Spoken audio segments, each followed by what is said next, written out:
Hello friends, welcome to NRC online classes. आज हमारी 250 series का पार्ट 7 है। चलिए शुरू करते हैं। हमारा फर्स्ट क्वेश्चन है, पिग्नोमीटर नामक उपकरण का प्रयोग किसे मापने के लिए किया जाता है। मतलब पिग्नोमीटर से हम क्या माप सकते हैं। पिग्नोमीटर से हम लोग घनत्व मापते हैं, ऑप्शन बी इज करेक्ट। उच्च तापमान किससे मापते हैं। उच्च तापमान मापते हैं हम लोग पायरोमीटर से, याद रखिएगा। भूकंप की तीव्रता मापते हैं हम लोग रिचर स्केल से, और सौर विकिरण की तीव्रता मापते हैं पायरोनोमीटर से।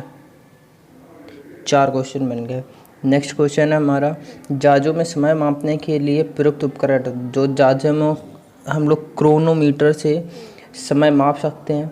अब आता है गैल्वेनोमीटर। तो गैल्वेनोमीटर का यूज़ करते हैं हम लोग, जो धारा होता है, धारा की दिशा और परिमाण मापने के लिए।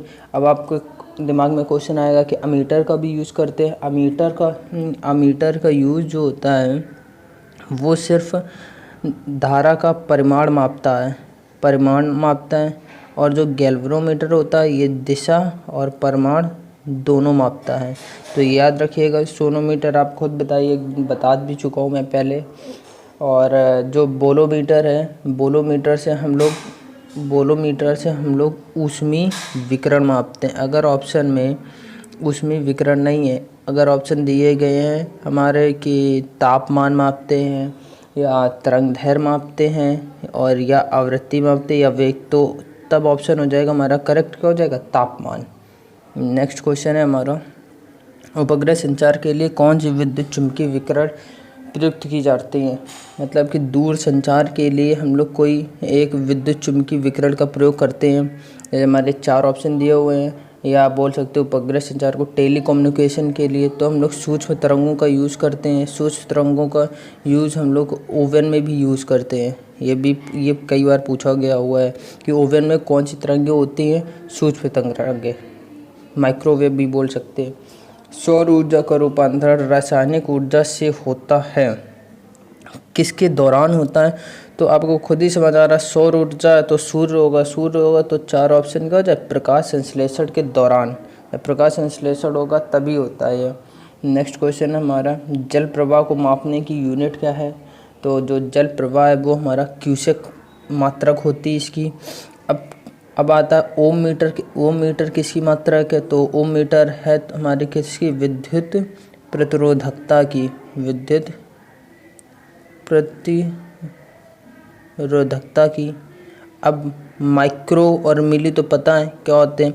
अब मेन आता है कि जो मोह होता है, मोह को क्या पढ़ते हैं हम लोग, सीमेन भी बोलते हैं। मोह को क्या बोलते हैं, सीमेन। एक बार बता भी चुका हूँ। और मोह किसकी मात्रक है, ये हमारी किसकी मात्रक है, विद्युत चालकता की है। और जो क्यूरी है, क्यूरी हमारी किसकी है, रेडियो धर्मता की।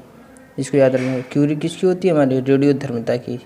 चलिए नेक्स्ट क्वेश्चन हमारा, सौर बैटरियों में प्रयुक्त पदार्थ होता है। जो सौर बैटरी होती है ये हमारी अर्धचालक की बनी होती है। और अर्धचालक बताया हुआ मैंने क्या होते हैं, अर्धचालक किस चीज़ के बने होते हैं, सिलिकॉन या जर्मेनियम के। तो आप खुद ही जान सकते हैं इस पर क्या हो जाएगा, correct option 20 correct option, answer option 20 correct, silicon. Next question है हमारा, आधुनिक पनडुब्बियों में निम्नलिखित में से कौन सा ईंधन प्रयोग करते हैं। जो आजकल की पनडुब्बी है उनमें कौन सा ईंधन प्रयोग करते हैं, नाभिकीय ईंधन। नेक्स्ट क्वेश्चन है, शीशे के संचयन वाले सेल में किस अम्ल का प्रयोग होता है। तो इसमें हम लोग यूज करते हैं सल्फ्यूरिक एसिड। सल्फ्यूरिक एसिड होता है H2SO4। अब शीशे के संचयन वाला सेल है। अब पूछते हैं कि आप शायद पता हो आप लोगों के, जो सेल होते हैं वो 2 तरह के होते हैं। एक होते हैं प्राथमिक सेल, एक होते हैं द्वितीयक सेल। तो ये जो शीशे वाला सेल होता है ये होता है हमारा द्वितीयक सेल, और इसे रिवर्स सेल भी बोलते हैं, रिवर्स सेल्स। नेक्स्ट क्वेश्चन है हमारा, प्रकाश वर्ष एकाएक है। प्रकाश वर्ष किसकी मात्रक है। तो दूरी की, समय की, एक बहुत बार क्वेश्चन पूछा जा चुका है। प्रकाश वर्ष जो होता है वो हमारा दूरी का होता है। तो एक प्रकाश वर्ष मतलब एक लाइट ईयर्स बराबर कितने मीटर होता है, तो 9.46 इंटू 10⁻⁻15 मीटर होता है। ये आप वैल्यू याद रखिएगा कि एक प्रकाश वर्ष बराबर इतने मीटर होता है। और एक अब यूनिक एक आते ही ये पार्सेक। पार्सेक किसकी मात्रक होती, तो पार्सेक भी दूरी की मात्रक होती है। अब एक पार्सेक बराबर कितने प्रकाश वर्ष होता है, 3.46 प्रकाश वर्ष होता है। तो ये संबंध आप याद रखिएगा कि पार्सेक भी मात्रक है दूरी की, प्रकाश वर्ष भी दूरी की है। एक प्रकाश वर्ष बराबर 9.46 इंटू 10⁻⁻15 मीटर और एक पार्सेक बराबर 3.46 प्रकाश वर्ष। नेक्स्ट क्वेश्चन हमारा, सेकेंड लोलक की काल अवधि होती है, सेकेंड लोलक है 2 सेकेंड होती है।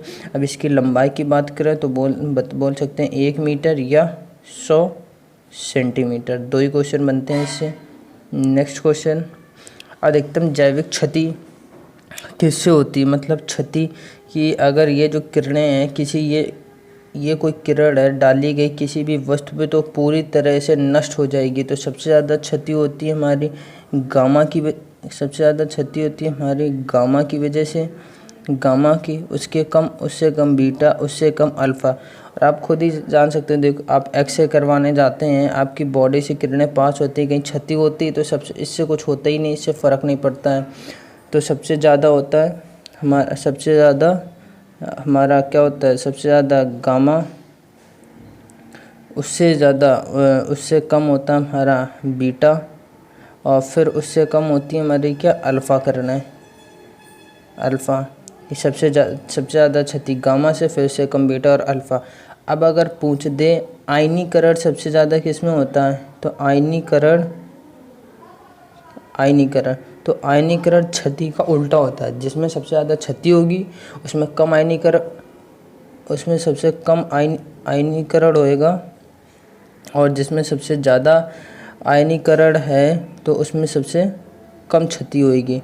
तो सबसे ज़्यादा क्षति किस में होती थी, गामा किरणों में, फिर बीटा में, फिर अल्फ़ा। तो आयनीकरण उल्टा हो जाएगा, सबसे ज़्यादा आयनीकरण अल्फ़ा का होगा, फिर बीटा का और फिर हमारा गामा का।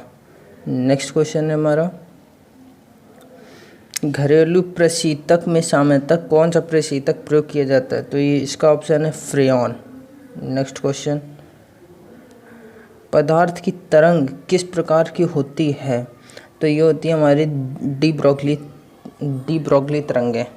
एक अब इससे क्वेश्चन आता है डी ब्रोगली तरंग दैर्घ्य क्या होता है, तो इसका सूत्र रखना लैम्डा बराबर h/p होता है। h यहाँ पे क्या होता है, प्लांक नियतांक, और जो p होता है ये हमारा संयोग होता है। p बराबर क्या लिख सकते हैं, mv, तो हम इसको ऐसे भी लिख सकते हैं h/mv भी लिख सकते हैं। लैम्डा होता है डी ब्रोगली तरंग दैर्घ्य। ये क्वेश्चन लास्ट एग्ज़ाम में एयरफोर्स में पूछा गया हुआ था। नेक्स्ट क्वेश्चन हमारा, जब किसी वस्तु को पृथ्वी से चांद पर ले जाया जाए तो आपको बताया हुआ है कि हमारा जो द्रव्यमान है वो नहीं बदलता है, भार बदल जाता है। तो क्या हो जाएगा, पहला ऑप्शन है भार और दोनों द्रव्यमान समान रहते हैं, गलत। दोनों बदलते हैं, गलत। द्रव्यमान बदल जाता है परंतु भार उतना ही रहता है, गलत। तो ऑप्शन क्या हो जाएगा, सी इज करेक्ट आंसर। भार बदल जाता है परंतु अब भार कितना हो जाएगा, तो जी का 1/6 भाग हो जाएगा हमारा। नेक्स्ट, तो आज के लिए इतने ही क्वेश्चन थे। और अगर आपको वीडियो अच्छा लगा तो लाइक, शेयर और चैनल को सब्सक्राइब जरूर करें। Thank you.